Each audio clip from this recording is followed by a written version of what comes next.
The fluorescent lights hummed softly overhead as my fingers moved across the keyboard. Lines of code scrolled by on my monitor, but my mind was not fully focused. A nagging feeling had been bothering me all day, and I couldn't shake it off. I glanced at the clock on my desk. It was 9:37 p.m. It was Friday night. I should have been home hours ago, but the project deadline was approaching, and I needed to complete it. Still, something seemed off. I reached for my phone and paused briefly before dialing our home number. The phone rang once, twice, 3 times. Right as I was about to hang up, someone responded, "Hello." The voice was not Emily's. It was deep, slurred, and clearly male. My heart rate immediately doubled. "Who is this?" I demanded, gripping the phone firmly. A low chuckle came from the speaker. "Your wife is entertaining me," he replied. The line went dead. For a moment, I sat there frozen in disbelief. Then, like a dam bursting, a flood of emotions rushed through me. Anger, fear, confusion, and betrayal all battled for dominance. I jumped up and nearly knocked over my chair. Grabbing my coat, I dashed out of the office, barely remembering to lock the door behind me. The drive home was a blur. My mind raced, replaying recent events and looking for clues I might have overlooked. Emily had been distant lately, frequently arriving home late from work. There were unexplained charges on her credit card. We had been arguing more frequently about trivial matters. How could I have been so blind? I muttered, slamming my hand against the steering wheel. As I pulled into our driveway, I noticed an unfamiliar car parked in the street. My stomach churned. Part of me wanted to turn back and drive away, to pretend this wasn't happening. But I needed to know the truth. I got out of the car, my legs feeling like lead as I walked to the front door. My hand shook as I put the key into the lock. I took a deep breath, turned the key, and pushed open the door. The house was too quiet. I could hear my own heartbeat pounding in my ears as I walked upstairs. As I approached our bedroom, I noticed muffled voices and movement. Without hesitation, I threw open the door. The sight that greeted me would be forever etched in my memory. Emily, my wife of 5 years, was sharing our bed with another man. Not just any man, her boss, Brad Hastings. For a moment, time appeared to stand still. Emily's eyes widened with shock and horror. Brad seemed more annoyed than anything else. "Ryan," Emily gasped, clutching the sheets to her chest. I can explain." I couldn't speak. My throat felt as though it was closing up. Instead, I pulled out my phone and began recording. "What the hell are you doing?" Brad growled, scrambling for his clothes. "Get out." I finally spoke, my voice low and dangerous. "Both of you, get out of my house." Emily started crying. "Ryan, let me explain." "It's not what you think." I laughed bitterly. "Not what I think. I come home to find my wife in bed with another man. And it's not what I think. Save your excuses, Emily. Just get out." Brad, now partially dressed, attempted to approach me. "Look, Mitchell, let's talk about this like adults." I took a step back and kept my phone trained on them. "There is nothing to talk about. Get out before I call the police." Emily stumbled out of bed, tears running down her cheeks. "Ryan, please. I love you. We can work this out." Her words only made me angrier. "Love me? Is this how you express love, Emily? By sleeping with your boss in our bed? Get out." As they hurriedly dressed and collected their belongings, I continued recording. Part of me knew I was acting out of pure emotion, but I couldn't control myself. I wanted them to feel the humiliation I was feeling. After they were dressed, I followed them downstairs, still recording. Emily made one last attempt to communicate with me. "Ryan, I'm deeply sorry. Please, can we just talk about it?" I shook my head, my voice trembling with barely controlled rage. "How could you do this to us? What about our marriage? Just go, Emily. I can't even look at you right now." As soon as they left, I slammed the door shut and locked it. Then, without really considering the consequences, I shared the video on social media. I sank into the couch, head in my hands. The reality of what had just occurred began to set in. My marriage, my life as I knew it, had ended, and I had no idea what to do next. My phone began buzzing incessantly. Messages from friends and family who had seen the video. Some expressed shock and sympathy. Others were angry on my behalf. However, I couldn't bring myself to respond to any of them. As the night progressed, I sat in the dark, replaying every moment of my relationship with Emily, trying to figure out where it went wrong. How had we gone from a happy marriage to this? The betrayal cut deep, leaving a wound that I didn't think would ever heal. The next morning, I awoke on the sofa, my neck stiff and my head pounding. For a blissful moment, I assumed it had all been a terrible nightmare. Then, reality struck back, and the pain hit me all over again. I checked my phone. The video had gone viral overnight. There were numerous comments, messages, and missed calls. I scrolled through them indifferently, not taking anything in. A loud bang on the door startled me. I stood up slowly, my body protesting every move. When I opened the door, Emily was standing there, her eyes red and puffy from crying. "Ryan," she said, her voice hoarse, "we need to talk." I leaned against the doorframe, suddenly exhausted. "I believe you said enough last night, Emily." She flinched at my words but continued, "Please, let me explain. I never intended for this to happen." Against my better judgment, I moved aside to let her in. As she walked past me, I caught a whiff of her perfume. I used to find this scent intoxicating. Now, it just made me feel sick. We sat at opposite ends of the couch. The distance between us felt like an unbridgeable chasm. Emily took a deep breath. "Ryan, I'm deeply sorry. What I did was unacceptable. I know that, but you need to believe me. I never intended to hurt you." I laughed bitterly. "Nobody ever wants to hurt me. How did you think sleeping with your boss would make me feel?" She flinched again. "It wasn't like that. Brad, he promised me a promotion. He said it would help our future. I thought I was doing it for us." My anger, simmering beneath the surface, erupted. "For us? Are you kidding, Emily? How could doing this help us?" "I know it sounds crazy," she admitted, tears welling up in her eyes. "But things have been tight lately with the mortgage and student loans. I figured if I got the promotion, we'd finally be able to start saving for a family." I stood up and paced the room. "So instead of discussing our financial concerns, you compromise yourself for your boss. Is that what our marriage means to you?" Emily gasped, pain flashing across her face. "That's not fair, Ryan. I made a horrible mistake. I know that, but I love you. We can work through this." I stopped pacing and looked at her, really looked at her. I no longer recognized the woman sitting on my couch. "No, Emily, we can't. You betrayed me in the worst way. There's no going back from that."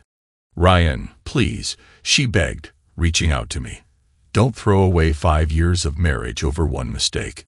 I took a step back, avoiding her touch. "One mistake. This wasn't a one-night stand. Emily, you've been lying to me for weeks, maybe even months. How long has it been going on?"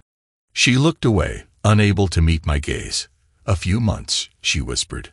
The admission felt like a physical blow. "Months," I said, my voice hollow. "And you never considered coming clean.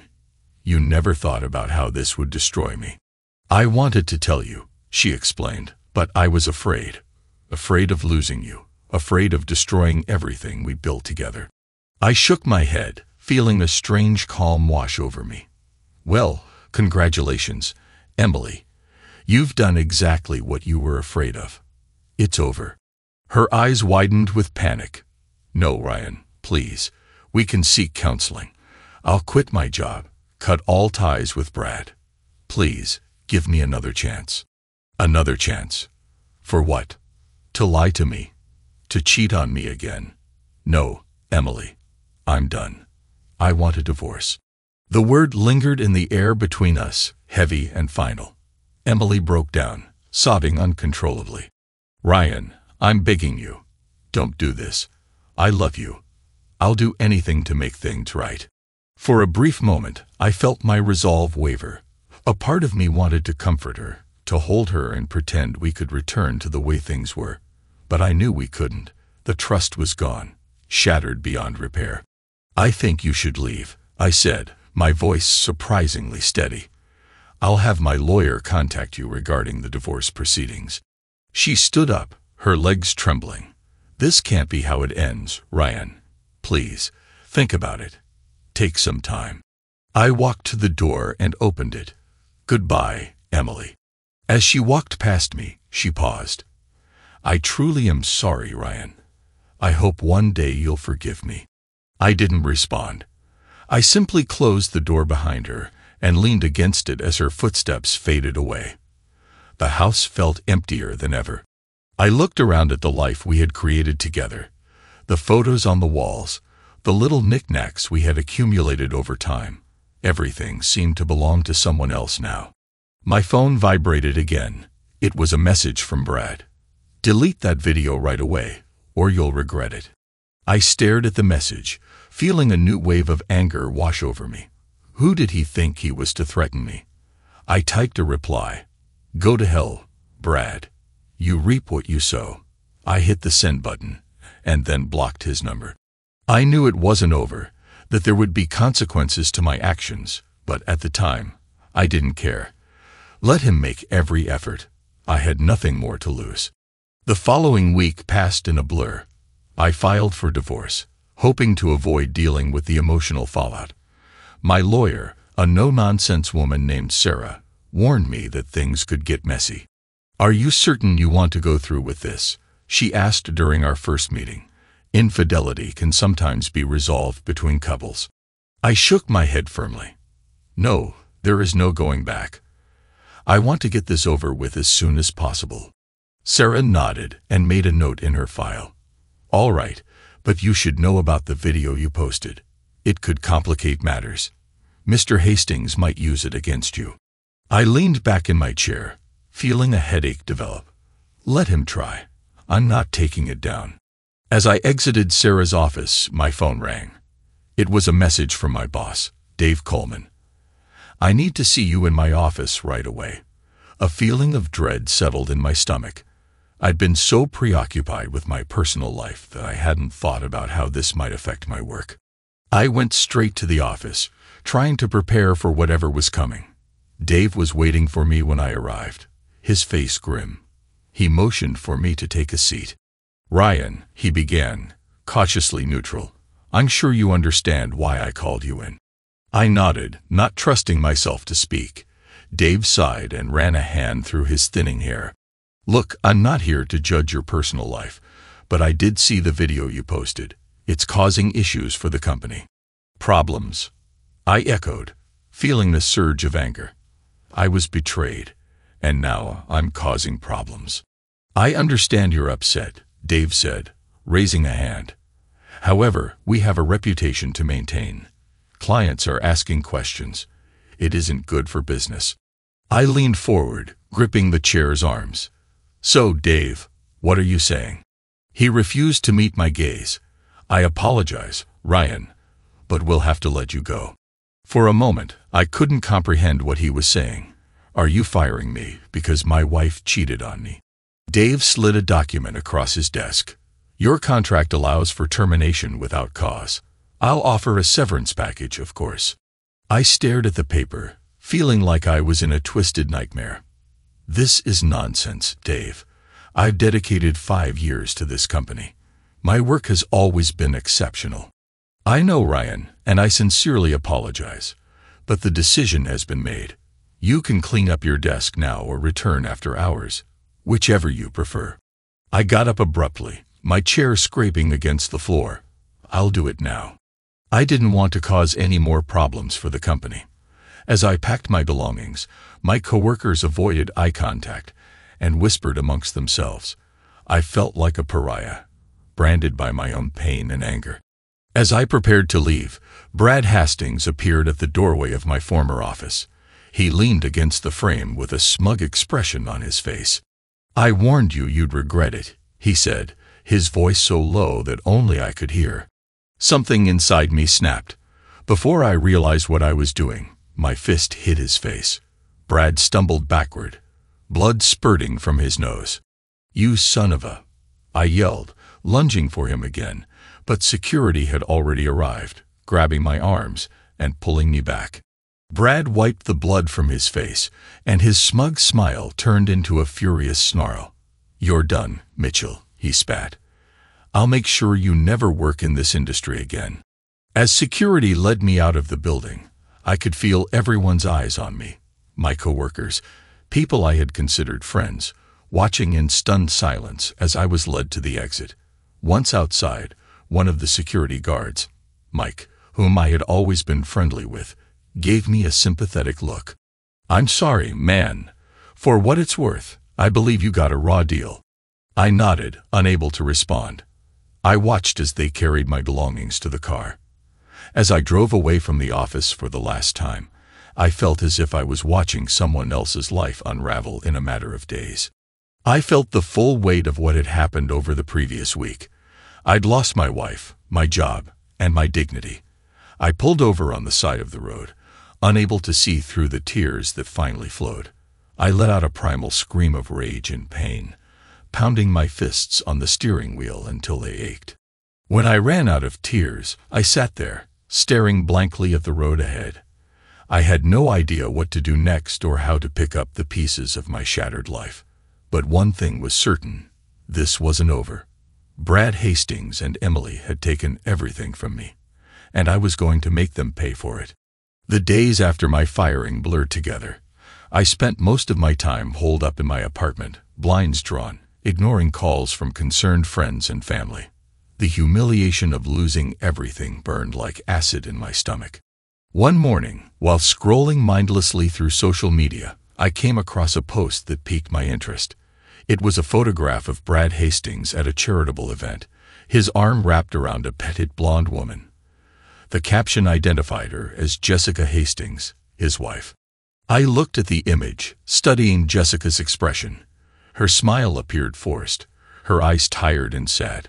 Something about her expression struck a chord with me, and before I could talk myself out of it, I messaged her. "Hello, Jessica. You don't know who I am, but my name is Ryan Mitchell. I think we should talk about your husband." To my surprise, she replied almost immediately. "Ryan, I know who you are. I've seen the video. What do you want?" I took a deep breath and typed, "To tell you the truth and hopefully get some answers, can we meet?" There was a long pause before her reply arrived. "Okay, tomorrow at 2 p.m. at Café Nord, 5th Street. I can't stay long." The following day, I arrived at the cafe early, my stomach in knots. I hadn't showered or shaved in days, and I was sure I looked as bad as I felt. But I didn't care. This wasn't about me. Jessica walked in precisely at 2 p.m. She was even more stunning in person. Up close, I could see the shadows under her eyes, carefully concealed with makeup. She slid into the seat across from mine, her movements tense. "You have 15 minutes, Mr. Mitchell. Make them count." I nodded, gathering my thoughts. "First, I'd like to apologize. I understand that my actions probably made things difficult for you." Jessica's laughter was bitter. "Difficult? That's one word for it. Do you know what it's like to have your husband's affair exposed all over the internet?" I grimaced. "I'm sorry. I wasn't thinking clearly. I wanted to hurt them the way they hurt me." Her expression softened slightly. "I understand how you feel. But why did you want to meet me?" I leaned forward and lowered my voice. "Because I believe there's more going on here than just an affair. Brad, he's not a good man, is he?" Jessica's eyes widened before darting around the cafe. "I'm not sure what you're talking about." "Jessica," I spoke gently, "I've seen how you look in photos with him, like you're checking to see if anyone's listening. You're afraid of him, aren't you?" Tears welled in her eyes. "You don't understand. I can't talk about this." I reached out, stopping just short of touching her hand. You can. I want to help you. She shook her head furiously. You can't help me. No one can. If I leave him, he'll take everything. My home, my money, my children. Isn't he abusive? I asked, though I already knew the answer. Jessica's silence spoke volumes. Listen to me, I said, my voice firm but friendly. You don't have to live like this. There are people who can help. I know a lawyer. A lawyer? Jessica interrupted, her voice rising. Do you think I haven't thought of that? Brad owns half the lawyers in the city. The other half are too afraid to confront him. I nodded, understanding her fear. I know someone who isn't from around here, someone who isn't afraid of Brad. We can do this together, Jessica. We can bring him down. She looked at me, hope and fear mingling in her eyes. Why would you help me? You don't even know me. Because it's the right thing to do, I replied simply. And Brad has to pay for what he's done to both of us. Jessica was silent for a long time. Then she took a deep breath. Okay, tell me about this attorney. I smiled for the first time in what felt like ages. His name is Ethan Roberts. He's an old college friend. If anyone can help us, it's him. And you trust him? Jessica asked, still hesitant. With my life, I assured her. He's the best there is. Jessica nodded slowly. All right, I'll meet with him. But Ryan, make me a promise. Anything, I said. Promise me that no matter what happens, you'll help me protect my children. They're all I have left. I met her gaze, recognizing the fierce love of a mother in her eyes. I promise, Jessica, we're in this together now. We'll make sure you and your children are safe. Jessica left the cafe, and I felt a spark of hope ignite in my chest. For the first time since that fateful night, I had a purpose, a reason to continue fighting. I took out my phone and dialed a number I hadn't called in years. It was time to catch up with an old friend. The phone rang several times before a familiar voice answered. Ethan Roberts speaking. I paused for a moment, unsure of myself. Ethan, it's Ryan. Ryan Mitchell. There was a prolonged pause on the other end. Ryan. Well, this is unexpected. It's been, 10 years? Yeah, about that, I explained, running a hand through my hair. Listen, I know we didn't part on good terms, but I need your help. Ethan's voice became cold. Can I help? That's a big request, considering the last time we spoke. You made it clear you didn't want anything to do with me. I understand, and I'm sorry. I was young and stupid. But this isn't about me, Ethan. There are people who need your help, innocent people. Why should I care? Ethan asked, though I could detect a hint of curiosity in his voice. Because you're still the same guy who wanted to change the world, right? The guy who went to law school to fight for the underdog. There was another pause, then Ethan exhaled. All right. I'm listening, but this better be good, Mitchell. I took a deep breath and laid everything out. The affair, the video, losing my job. Then I told him about Jessica and Brad, the abuse, the fear. When I finished, Ethan was silent for a long time. Jesus, Ryan, you really stepped in it this time, didn't you? Yeah, I suppose I did, I admitted. So, will you help me? Meet me at my office tomorrow at 9 a.m., Ethan replied, his tone sharp. And Ryan, don't be late. The next morning, I found myself standing outside a modern office building in downtown Austin. Ethan's name was on the directory, and his firm occupied the entire top floor. My stomach churned with nerves as I rode the elevator up. The last time I saw Ethan, we had almost fought over a girl, Emily. The irony wasn't lost on me. Ethan's receptionist, a stern-looking woman in her 50s, eyed me suspiciously. Mr. Roberts is expecting you. Go right in. I pushed open the heavy oak door and entered Ethan's office. He was standing near the window, his back to me.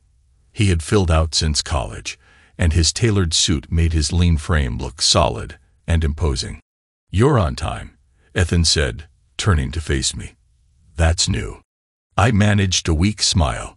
People change. Ethan's eyes narrowed. Do they? Because from where I stand, you look like the same reckless hothead who stole my girlfriend and ruined our friendship. I flinched at his words. That's not fair, Ethan. Emily and I. It wasn't like that. Oh, really? Ethan laughed bitterly. So tell me, Ryan, what was it like? Enlighten me. We fell in love, I replied quietly. It wasn't planned. It just happened. I never meant to hurt you. But you did, Ethan snapped. And now you're asking for my help because the same woman cheated on you. Isn't karma? His words stung, but I couldn't argue. He was right. I deserved that, and probably more. Ethan, this isn't about me or Emily. It's about Jessica Hastings and her children. They need your help. Ethan's expression softened slightly. Tell me everything. I mean everything, Ryan. For the next hour, I recounted the entire sordid story. Ethan listened intently, occasionally asking for clarification.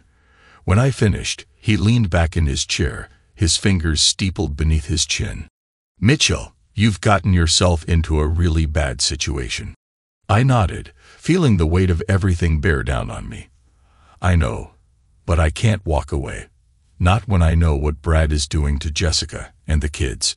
Ethan remained quiet for a long time, studying me. Then he exhaled. All right, I'll help. But not for you, Ryan. For Jessica and her kids. Relief washed over me. Thank you, Ethan. Don't thank me yet. He raised a hand. This won't be easy. Brad Hastings has money and connections. We'll need more than just your word and Jessica's testimony. I nodded. What do you suggest? Ethan tapped his fingers on the desk, thinking. We need hard evidence, financial records, witness statements, anything that shows a pattern of abuse or misconduct. And we'll need someone who can dig up dirt without getting caught. A private investigator? I asked. Ethan nodded. Exactly. I know someone who could help. Her name is Mia Lewis, an ex-cop turned private investigator. She's the best in the industry. Can we trust her? I asked. Ethan smiled.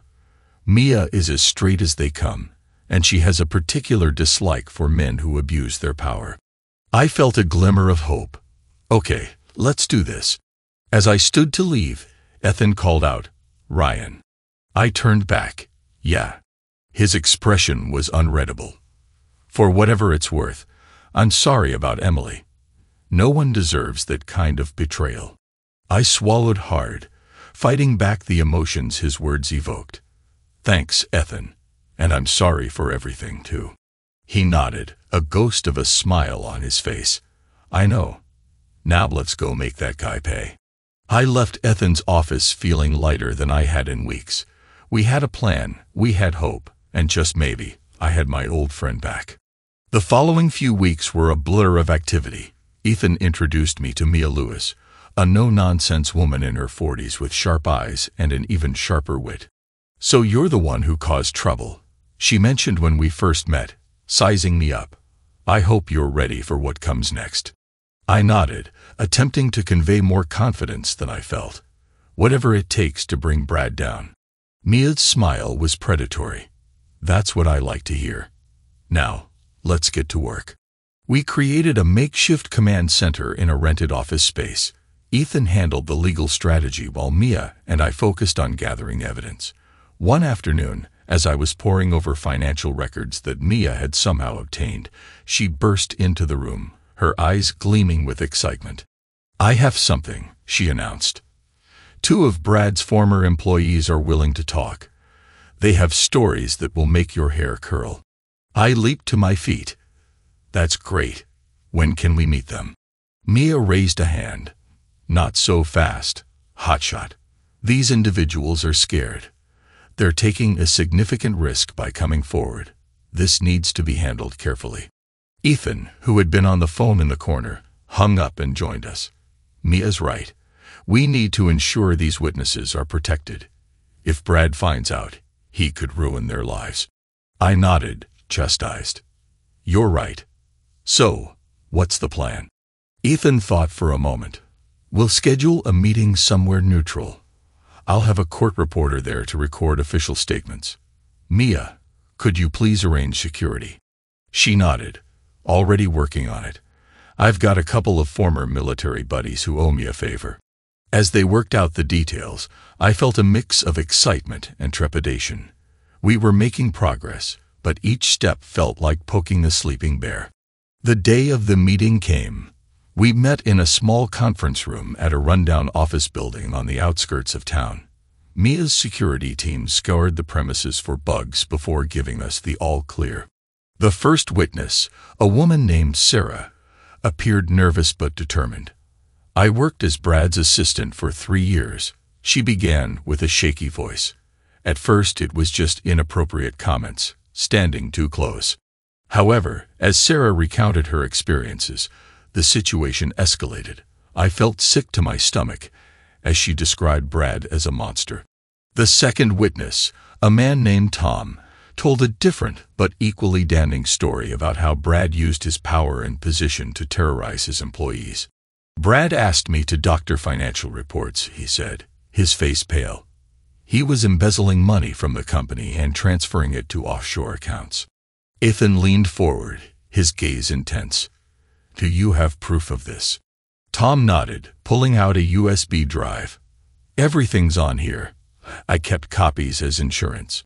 The court reporter dutifully recorded their statements. I experienced a surge of hope. This was it. We had the evidence we needed to bring Brad down. But my joy was short-lived. As we were finishing up the meeting, Mia's phone vibrated. Her face went pale as she read the message. We have a problem, she said, her voice strained. One of my contacts just saw Brad enter the building. Panic spread throughout the room. Ethan sprang into action. Mia, get Sarah and Tom out the back way. Ryan, you're with me. We'll create a distraction. Mia hustled our witnesses out. Ethan and I headed for the lobby. Brad's voice was loud and angry as he demanded to know where we were. Ethan squeezed my shoulder. Be ready for this. I took a deep breath, as ready as I'd ever be. We entered the lobby just as Brad was about to push past the security guard. His face contorted with rage when he saw us. You, he snarled, lunging toward me. Do you think you can destroy my life without consequences? Ethan stepped between us, his voice calm yet firm. Mr. Hastings, I suggest you leave right now, unless you want to add assault to your list of charges. Brad's eyes widened. Charges? What the hell are you talking about? I couldn't help but smirk. It's over, Brad. We know everything. The abuse, the embezzlement. It's all coming out. For a moment, I thought Brad was going to attack us, but something in his eyes changed. Anger gave way to fear. This isn't over, he hissed, backing away. You have no idea who you're dealing with. Brad stormed out, and I let out a breath I didn't realize I'd been holding. Ethan clapped my back. Nice work, partner. But the real fight is just beginning. We returned to our office and regrouped. Sarah and Tom were safely away, and their statements were secure.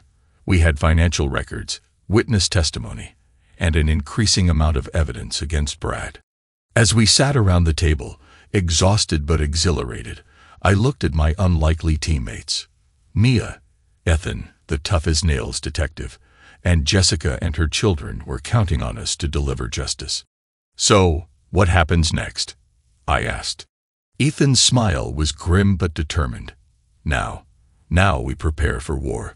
The day of the trial arrived, bringing with it a mix of excitement and fear. As I adjusted my tie in the courthouse bathroom mirror, Ethan appeared behind me. Are you ready for this? He asked, his gaze meeting mine in the reflection. I took a deep breath. As ready as I'll ever be. Do you think we have a shot? Ethan's expression was grim but resolute. We have a solid case, but Brad's team is formidable. This is going to be a fight. We made our way into the courtroom, where Jessica was already waiting, her hands twisted nervously in her lap. I sat down next to her and gave her a reassuring nod. You've got this, I whispered. Just tell the truth. The bailiff's voice rang out. All rise. Court is now in session. The Honorable Judge Michaels presiding. As we stood, I saw Brad and his legal team. Brad's face was a mask of calm confidence, but I could see the tension in his jaw. The judge, a stern-faced woman in her 60s, surveyed the courtroom. You may be seated. Mr. Roberts, you may begin your opening statement. Ethan stood, buttoning his jacket. Thank you, Your Honor. Ladies and gentlemen of the jury, we're here today to expose a pattern of personal and professional abuse committed by Brad Hastings. As Ethan presented our case, I observed the jurors' reactions. Some looked shocked. Others were skeptical. Brad's attorney, Gerald Thompson, a shark-like man, scribbled notes furiously. When it was Thompson's turn, he painted a drastically different picture. The defense will demonstrate that these allegations are nothing more than a vindictive attempt at character assassination, orchestrated by a disgruntled ex-employee and a wife seeking a large payout in divorce court. Battle lines were drawn as the trial progressed. Witnesses were called. I was among the first to take the stand. Thompson's cross-examination was brutal. Mr. Mitchell, isn't it true that you assaulted Mr. Hastings outside your former workplace? I gritted my teeth. Yes, but... A simple yes or no is sufficient. Thompson interrupted. Isn't it also true that you posted a video online of Mr. Hastings in a compromising position without his permission? Yes, but the video showed. Thank you, Mr. Mitchell. No more questions. As I stepped down, feeling defeated, Ethan caught my gaze and gave me a subtle nod. He had a plan. Jessica was next. She took a shaky breath as she was sworn in. Mrs. Hastings, Ethan began gently, can you tell the court about your relationship with your husband? Jessica's voice was quiet yet steady. At first, everything was fine. Brad could be charming when he wanted to. But over time, things changed. How so? Ethan asked. He became controlling, angry, if dinner wasn't ready on time, or if I spoke to another man, even politely, he'd become enraged. Has he ever hit you? Ethan inquired. Jessica's eyes filled with tears. Yes. The first time was about a year into our marriage. He apologized afterward and promised it would never happen again, but it did, again and again. Thompson objected, arguing that Jessica's testimony was prejudicial, but the judge overruled him. Jessica recounted years of abuse. I noticed several jurors wiping away tears. Even the judge's stern expression softened. When it was Thompson's turn to cross-examine, he went for the throat. Mrs. Hastings, if your husband was so abusive, why didn't you leave? Jessica's voice quivered. I was afraid. Brad always threatened to take the kids if I left, claiming that he'd ruin me. I believed him. So you stayed because of the money? Thompson pressed. Objection. Ethan shouted, harassing the witness. Sustained, the judge said sharply. Mr. Thompson, exercise caution. The following days were a blur of testimony. Maya took the stand and presented the financial evidence she had uncovered. Brad's former employees told their stories of harassment and unethical business practices. Finally, it was Brad's turn to testify. He cut an imposing figure on the stand, his expensive suit and confident demeanor standing in stark contrast to Jessica's quiet dignity. Mr. Hastings, Thompson began, how do you respond to these allegations?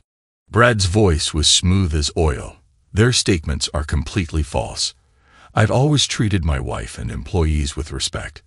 This is nothing but a plot to ruin me, led by a man who couldn't accept that his wife preferred me. I felt my face flush with rage, but Ethan's hand on my arm kept me in my seat. Ethan was relentless during his cross-examination. Mr. Hastings, could you please explain the bank transfers to offshore accounts? Brad's cool facade cracked slightly. These were legitimate business transactions. Really, because our financial expert believes they're textbook examples of embezzlement. As Ethan systematically dismantled Brad's defenses, I noticed the jury leaning forward, hanging on every word. Brad's responses became increasingly confused and contradictory. Finally, Ethan made his move. "Your Honor, I would like to present Exhibit C, a video recording, as evidence." Brad's face went pale. "Objection," Thompson shouted. "This is the illegal video that Mr. Mitchell took." The judge looked over her glasses. "Is that true, Mr. Roberts?" Ethan smiled. "No, Your Honor. This is security camera footage from Mr. Hastings' office, showing him physically assaulting a female employee. We obtained it through legal means during discovery." Brad's expression crumbled as the damning footage played. He realized it was over.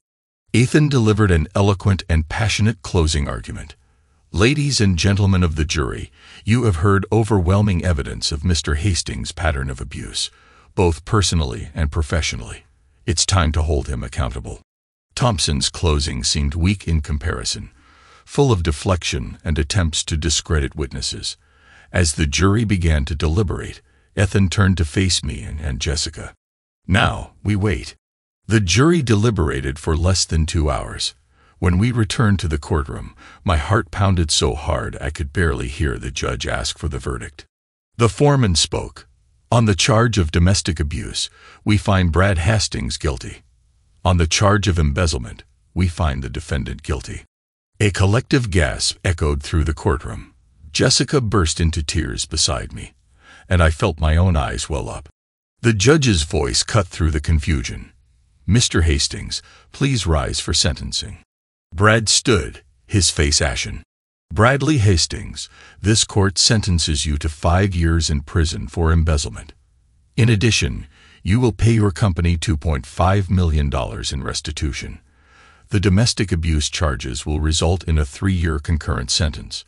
Upon your release, you will be subject to a permanent restraining order, prohibiting you from contacting Jessica Hastings or your children." She turned to Jessica. "Mrs. Hastings, in relation to your divorce, this court grants you full custody of your children. Mr. Hastings will pay substantial alimony and child support, totaling 60% of his assets and future income." The judge's gavel fell, and the courtroom erupted into chaos. Reporters demanded statements, and Brad's family protested loudly. Amid the commotion, Jessica flung her arms around me. "Thank you," she sobbed. "Thank you for believing me." I hugged her back, feeling a weight lifted off my shoulders. "You did it, Jessica.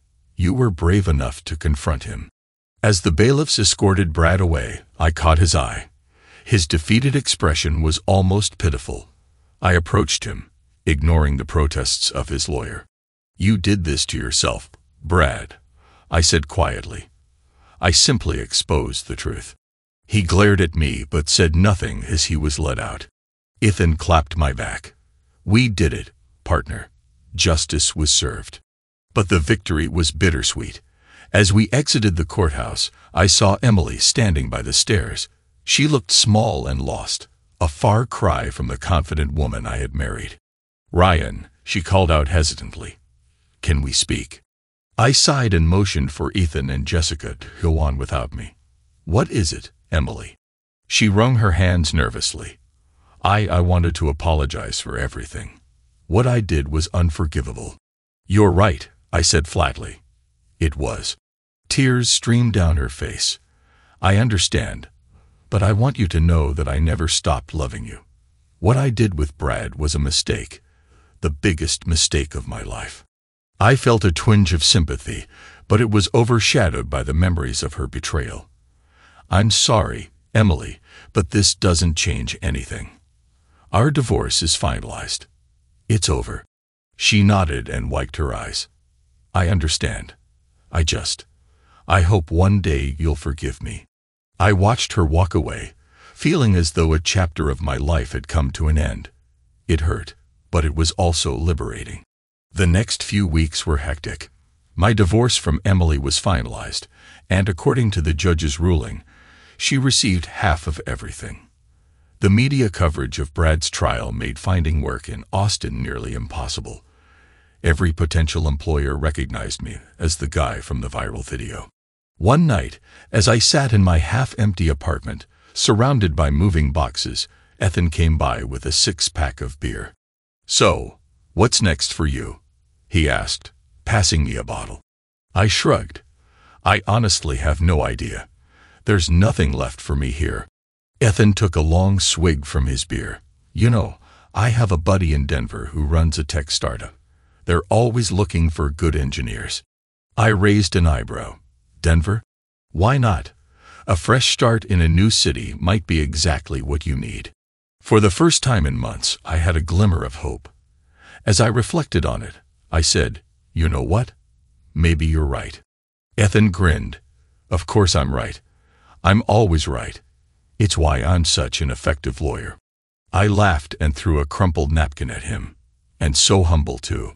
As we clinked our bottles together, I realized that despite everything, I had gained something valuable through this ordeal: a renewed friendship. The Rocky Mountains loomed large on the horizon as I drove into Denver, my car packed with the remnants of my life in Austin.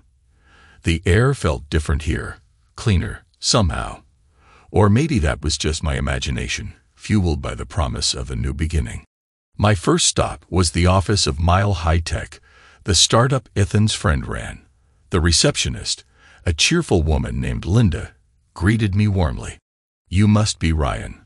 Tom's expecting you. Go right in." Tom Reeves, the CEO, was a laid-back guy in his 40s with a quick smile and a firm handshake. "Ryan, great to meet you in person. Ethan's told me a lot about you." I felt a flicker of anxiety. "All good things, I hope." Tom laughed. "Well, he mentioned you've had a rough go of it lately, but he also said you're one hell of an engineer. That's what I care about." As Tom showed me around the office, introducing me to the team, I felt something I hadn't experienced in a long time. Excitement. These people were passionate about their work, and their energy was contagious. "So," Tom said as we returned to his office, "what do you think? Want to join our merry band of misfits?" I grinned. "When can I start?" The next few months flew by. I threw myself into my work, grateful for the chance to focus on coding rather than courtrooms. My coworkers were friendly and welcoming, never prying into my past. One Friday evening, as we were all heading out for the traditional end-of-week drinks, my team leader, Sarah, hung back. "Hey, Ryan," she said, falling into step beside me. "A bunch of us are going hiking tomorrow. Want to join?" I hesitated. I'd been keeping to myself outside of work, still wary of forming new connections. But Sarah's smile was warm and genuine. "You know what? That sounds great," I found myself saying. The hike turned out to be just what I needed. As we climbed higher into the mountains, the fresh air and stunning views seemed to clear away the last lingering shadows of my old life. At the summit, as we sat catching our breath and passing around water bottles, Sarah nudged my shoulder. "So, mysterious Ryan from Austin, what's your story?" I tensed for a moment, then relaxed. These people had become more than just coworkers. Maybe it was time to open up a little. "It's a long story," I warned. Sarah grinned. "Well, it's a long way back down the mountain. We've got time." So I told them, not every detail, but enough. About Emily's betrayal, the viral video, the court case. As I spoke, I was surprised to find that the pain had dulled. It felt more like recounting something that had happened to someone else. When I finished, there was a moment of silence. Then Sarah squeezed my arm. "Dan, Ryan, that's rough. But you know what? You came out the other side. That's something to be proud of." The others murmured in agreement, and I felt a warmth that had nothing to do with the sun overhead. For the first time in a long time, I felt like I belonged somewhere. After several months, life returned to normal.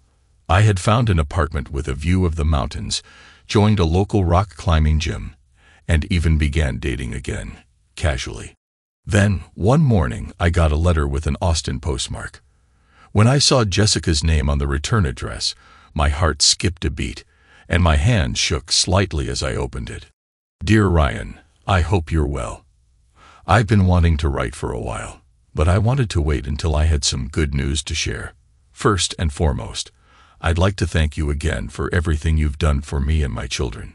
Your bravery in coming forward gave me the strength to advocate for myself. I can never repay you for that. I'm writing to let you know that we are doing well. The kids and I relocated to a new town where no one knows our history. I started my own small bakery. It's not much, but it's mine. And for the first time in years, I truly feel free. Brad is still in prison. I've heard he's up for parole soon, but with the restraining order in place, I'm not concerned. We're safe. Happy. Ryan, I hope you found peace and happiness too. You deserve it more than anyone I know. Thank you for everything, Jessica. As I finished reading, I realized I was smiling. Despite the pain and turmoil, something good had emerged from this mess. Jessica and her children were safe and happy, and I was creating a new life, one day at a time. I sat down at my desk and began writing a response. Dear Jessica, I can't express how pleased I was to receive your letter. As I wrote, I felt the last traces of my old life slipping away. Bitterness, anger, and regret. They all seemed to belong to a different person now. I looked out of my window at the mountains, their peaks shining in the morning sun. My new life awaited, full of possibilities. For the first time in a long time, I felt ready to embrace them. Thanks to everyone who took the time to listen to today's stories. If you enjoyed it, please consider liking and subscribing if you haven't already. Feel free to share your thoughts on the events in the comments below. Take care.